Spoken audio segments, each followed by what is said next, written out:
Date है आज 25 जनवरी 2022। ये सब टॉपिक डिस्कस करेंगे इस क्लास में। फर्स्ट टॉपिक है सेला टनल प्रोजेक्ट। टनल का मतलब होता है सुरंग। ये जो आप देख रहे हो सुरंग, पृथ्वी को या अर्थ को खोद के जो बनाई जाती है उसे बोलते हैं सुरंग। अरुणाचल प्रदेश की वेस्ट कामेंग डिस्ट्रिक्ट में बनाई जा रही है ये चाइना और इंडिया के बॉर्डर एरियाज में बनाई जा रही है। इंडिया के पार्ट पे अरुणाचल प्रदेश में, इसलिए बॉर्डर एरियाज में जो रोड बनाती है वो ऑर्गेनाइजेशन होती है BRO, बॉर्डर रोड ऑर्गेनाइजेशन। ये डिफेंस मिनिस्ट्री के अंदर काम करती है। देखो, जो हमारे इंडिया में बॉर्डर एरियाज को छोड़ के जो रोड बनाती है वो national highway authority of India है, जो ministry of highway and road transport के अंदर काम करती है, इसके अंडर काम करती है। लेकिन जो बॉर्डर एरियाज पे रोड बनाती है ऑर्गेनाइजेशन, वो BRO है, जो किसके अंडर काम करती है? डिफेंस मिनिस्ट्री के अंदर काम करेगी वो। ये आपको याद रखना है। ये 13,000 फीट ऊंचाई पे सी लेवल से इतने एल्टीट्यूड पे ये टनल है, और one of the longest tunnel होगी जब ये बन जाएगी। सबसे लंबी नहीं, लंबी जितनी भी हमारे इंडिया में सुरंग है उनमें से एक होगी। नेक्स्ट टॉपिक है 84 वीपन कॉन्ट्रैक्ट। वो देखो ऊपर वाला सिर्फ प्रीलिम्स के लिए इंपॉर्टेंट था, ये प्रीलिम्स और GS पेपर 3 के लिए। ये वीपन्स है भाई साहब, 84 वीपन्स जो आपको दिखाई दे रहे हैं सोल्जर के कंधे पे। ये स्वीडिश एक कंपनी है स्वीडन की। स्वीडन तो आप जानते हो कहाँ पे है, ये देखो वर्ल्ड मैप, यहाँ पे स्वीडन, नॉर्वे के पास स्वीडन दिखाई दे रहा है। यहाँ से ये इंडियन आर्मी और इंडियन एयरफोर्स ने, एक स्वीडिश कंपनी है साब नाम की कंपनी है, ये बनाती है 84 एंटी आर्मर वीपन्स। इससे ये इंडियन आर्मी और इंडियन एयरफोर्स ने कांटेक्ट किए हैं, इनसे लेगी। तो ये देखो, किसी बिल्डिंग से, बंकर से या अर्बन इन्वायरमेंट कहीं से भी चलाए जा सकते हैं ये जो वीपन्स हैं। 9 किलोग्राम का वीपन होगा और 200 मीटर की इसकी रेंज है। 200 मीटर तक ये मार सकता है, अपने टारगेट को हिट कर सकता है। ये कॉम्बेट करने के लिए प्रूवन है, मतलब पूरे वर्ल्ड में 84 जो सिस्टम है लड़ने के लिए बहुत अच्छे वीपन माने जाते हैं, क्योंकि ये लाइट वेट वीपन्स हैं। लाइट वेट है इसका, बहुत ही कम वजन होता है, और इसको आसानी से हैंडल किया जा सकता है, एक प्लेस से दूसरे प्लेस पर आसानी से ले जा सकता है। सिंगल सोल्जर भी इसको हैंडल कर सकता है। यह हेलीकॉप्टर स्ट्रक्चर, कोई भी लैंडिंग क्राफ्ट या किसी के खिलाफ भी व्हीकल्स है, पर्सनल है, उसको हिट करने के लिए, टारगेट करने के लिए यूज किया जा सकता है। सिंगल शॉट सिस्टम होता है ये। नेक्स्ट टॉपिक है घरकिन्स। ये प्रीलिम्स के लिए इंपॉर्टेंट है। इंडिया देखो अभी लार्जेस्ट एक्सपोर्टर हो गया पूरे वर्ल्ड में घरकिन्स के लिए। पूरे विश्व में सबसे बड़ा एक्सपोर्टर, यानी कि हम पूरे देश में सबसे ज़्यादा बेचते हैं घरकिन को। घरकिन है क्या? ये पिकलिंग ककम्बर है। ककम्बर का मतलब ककड़ी या खीरा। खीरा तो आपने खाया होगा सलाद के रूप में, तो ये ककड़ी जो होती है, ककड़ी खीरा की तरह की, वो ककड़ी या खीरा से अचार बनाया जाता है। पिकल का मतलब होता है अचार। ये अचार है घरकिन बोलते हैं इसे। ये वर्ल्ड वाइड एक्सपोर्ट किया जाता है हमारे इंडिया से। 1990s में कर्नाटक से इसकी स्टार्टिंग हुई थी। उसके बाद जो नेबरिंग स्टेट्स हैं, तमिलनाडु, आंध्र प्रदेश, तेलंगाना, वहाँ पे भी बनाया जाता है। और पूरे वर्ल्ड में जितना भी वर्ल्ड में घरकिन की रिक्वायरमेंट होती है, 15% कम से कम ये इंडिया से ये रिक्वायरमेंट पूरी होती है। इंडिया में, यानी पूरी वर्ल्ड का 15% प्रोडक्शन इंडिया में किया जाता है घरकिन्स का। नेक्स्ट है अबाइड विद मी। ये प्रीलिम्स के लिए इंपॉर्टेंट है। ये देखो एक प्रेयर है, प्रार्थना, क्रिश्चियन हिम, यानी कि हिम का मतलब होता है एक तरह से प्रेयर बोल लो, प्रार्थना, या आप श्लोक बोल लो, मंत्र बोल लो। ये अबाइड विद मी नाम की जो प्रेयर है, प्रार्थना है, ये एक अंग्रेजों के टाइम में हेनरी फ्रांसिस लाइट नाम के एक स्कॉटलैंड का ये मिनिस्टर था, स्कॉटलैंड का। स्कॉटलैंड देखो ये यूनाइटेड किंगडम है ना, इसी का पार्ट है स्कॉटलैंड। तो स्कॉटलैंड का एक मिनिस्टर था हेनरी फ्रांसिस लाइट, इसने लिखा था अबाइड विद मी नाम की प्रेयर या हिम बोल लो आप। ये HYMN है, हिम बोला जाता है, ये हिम। ये इसने लिखा था और गाया गया था, इंग्लिश कंपोजर है जो विलियम हेनरी मॉन्क के लिए। लेकिन बाद में हमारा देश जब आज़ाद हुआ तो 1950 से बीटिंग रिट्रीट सेरेमनी जो होती है उसका पार्ट बना दिया गया। यानी कि जब ये सेरेमनी होती है ना, बीटिंग रिट्रीट, उसमें ये गाया जाता है, बजाया जाता है ये सॉन्ग अबाइड विद मी। देखो इस तरह से पार्लियामेंट का जो एरिया, पार्लियामेंट के आसपास का एरिया, ये मिनिस्ट्रीज के, ये मंत्रालय के ये बिल्डिंग है मिनिस्ट्रीज। इधर आपको दिखाई दे रहा है, इधर प्रेसिडेंट हाउस। ये रायसीना हिल्स है दिल्ली में, रायसीना हिल्स के पास है ये रायसीना हिल्स, रायसीना की पहाड़ियाँ, वहाँ पे पार्लियामेंट वगैरह बने हुए हैं ये दिल्ली में। तो यहाँ पे ये बीटिंग रिट्रीट सेरेमनी होती है, ये होती है 29 जनवरी को होती है। ये देखो, जब बीटिंग रिट्रीट सेरेमनी समाप्त होती है तो बिल्कुल लास्ट में सारे जहां से अच्छा जो सॉन्ग है वो गाया जाता है, मतलब बजाया जाता है ट्यून। ये अलामा इकबाल ने लिखा था, सारे जहां से अच्छा हिंदुस्तान हमारा, वो वाला सॉन्ग ये सबसे लास्ट में बजाया जाता है। उससे ठीक पहले ये अबाइड विद मी बजाई जाती है ट्रुप्स के लिए, उनका हौसला बढ़ाने के लिए ये बजाई जाती है। तो ये बीटिंग रिट्रीट सेरेमनी की जो पार्ट था, अब गवर्नमेंट ने इसको ड्रॉप कर दिया, हटा दिया। अब इसके जगह पे जो सारे जहां से अच्छा सॉन्ग बजाया जाता था ट्यून, उससे पहले ये अवॉइड विद मी बजाई जाती थी। अब इसके प्लेस पे इसको रिप्लेस कर देगी कौन, अब दूसरा सॉन्ग बजाया जाएगा, ए मेरे वतन के लोगों जरा आंख में भर लो पानी, वो वाला सॉन्ग आपने सुना होगा।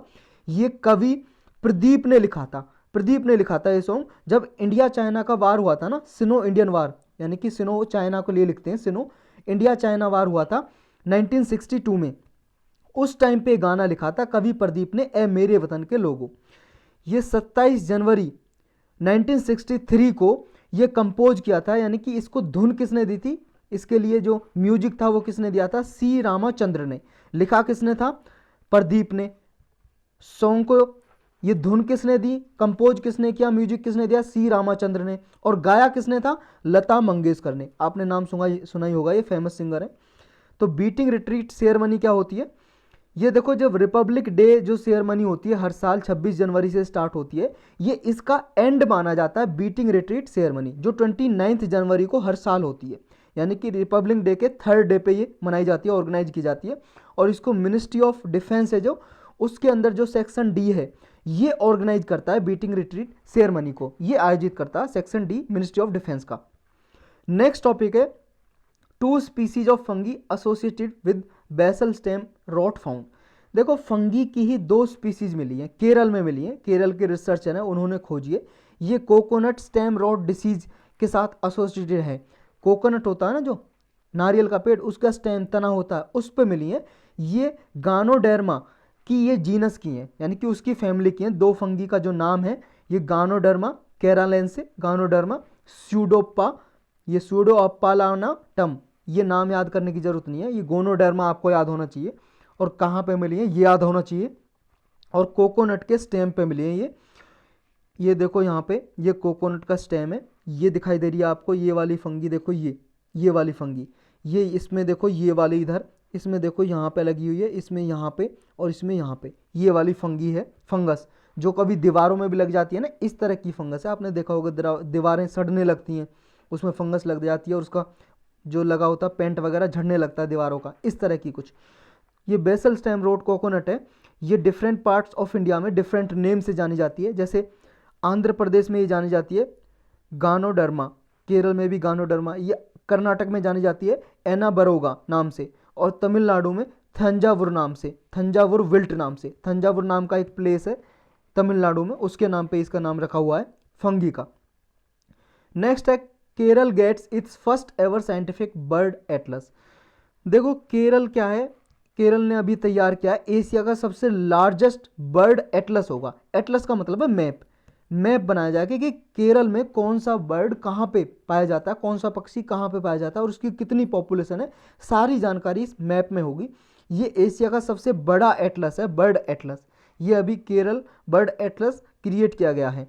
इसमें साइंटिस्ट हैं कुछ और सिटीजन है, उन्होंने कुछ वॉलंटियर है 1000 से ज़्यादा, उन्होंने मिल के ये तैयार किया है ये बर्ड एटलस। नेक्स्ट टॉपिक है रिवाइवल ऑफ सरस्वती रिवर। देखो, ऊपर वाले सारे ये टॉपिक प्रीलिम्स के लिए थे, केरल वाले जो फंगी वाला भी और ये एटलस वाला भी। जो ये है प्रीलिम्स और जीएस पेपर 3 के लिए इंपॉर्टेंट है, रिवाइवल ऑफ सरस्वती रिवर। देखो, सरस्वती रिवर कुछ सैकड़ों हजारों साल पहले हमारे इंडिया में बहती थी, लेकिन अभी ये विलुप्त हो चुकी है, यानी कि एक्सटिंक्ट हो चुकी है।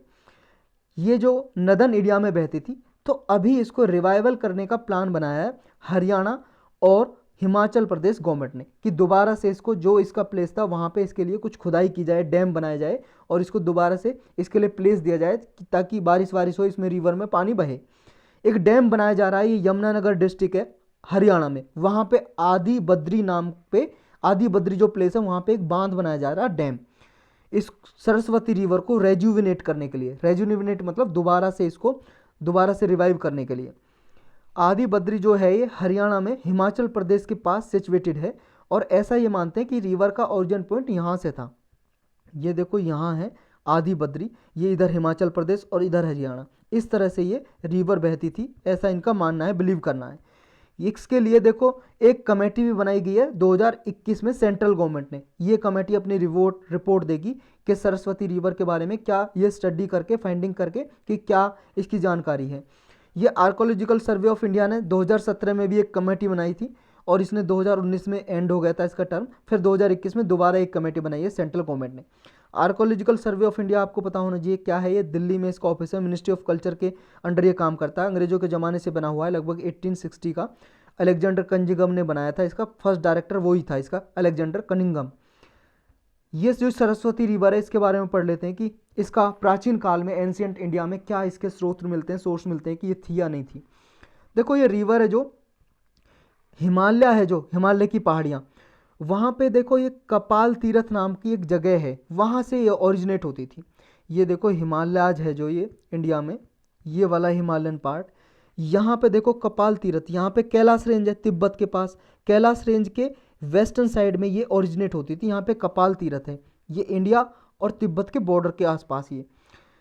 तो यहाँ से ओरिजिनेट होके ये साउथवर्ड जाती थी, फिर मानसरोवर नाम की एक लेक है, यहाँ पे झील है मानसरोवर, वहाँ पे जाके फिर ये वेस्टवर्ड हो जाती थी, मूव कर जाती थी।